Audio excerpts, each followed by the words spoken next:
चुनाव आयोग की ओर से मुख्य चुनाव आयुक्त राजीव कुमार ने महाराष्ट्र, झारखंड के साथ साथ उत्तर प्रदेश में होने वाले उपचुनावों की तारीखों की घोषणा कर दी।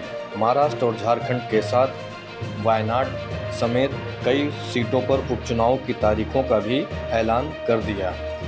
ज्ञात रहे कि महाराष्ट्र विधानसभा का कार्यकाल 26 नवंबर को समाप्त हो रहा है, जबकि झारखंड विधानसभा का कार्यकाल अगले साल 5 जनवरी को समाप्त होने वाला है। महाराष्ट्र और झारखंड विधानसभा चुनावों का बिगुल बज गया है। चुनाव आयोग ने महाराष्ट्र और झारखंड चुनाव का पूरा शेड्यूल जारी कर दिया है। महाराष्ट्र में 20 नवंबर को वोटिंग होगी और 23 नवंबर को नतीजों का ऐलान होगा।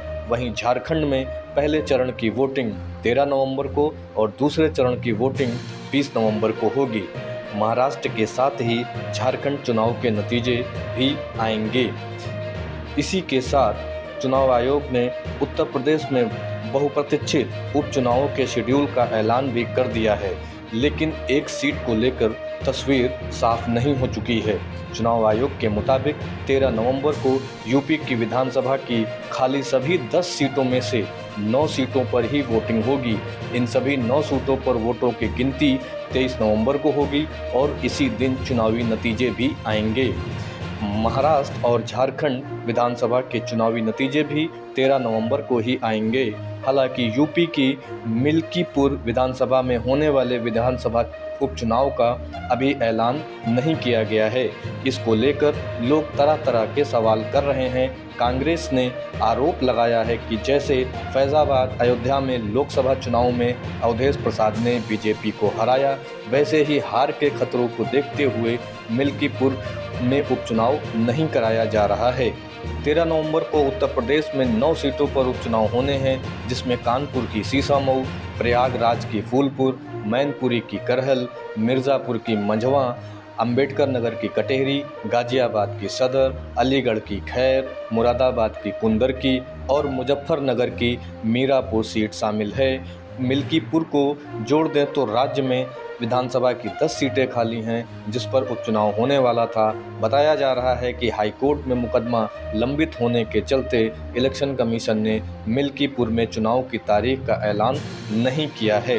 जानकारी के मुताबिक बीजेपी के पूर्व विधायक गोरखनाथ बाबा ने मिल्कीपुर में 2022 विधानसभा चुनाव के नतीजे को लेकर हाईकोर्ट में याचिका दाखिल कर रखी है।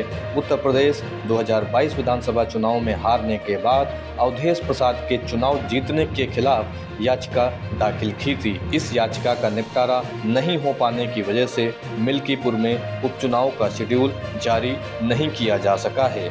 भारतीय निर्वाचन आयोग ने 14 राज्यों की 48 विधानसभा सीटों और वायनाड व नांदेड़ लोकसभा सीट पर उपचुनाव की तारीख का ऐलान भी किया।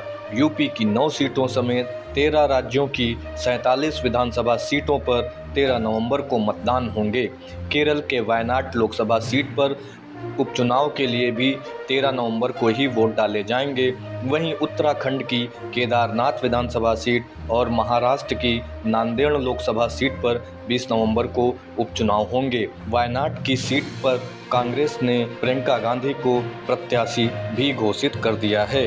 इन सभी विधानसभा और लोकसभा सीटों के उपचुनाव के नतीजे 23 नवंबर को ही घोषित किए जाएंगे। लखनऊ से RNN न्यूज़ के लिए आशीष वाजपेयी की रिपोर्ट।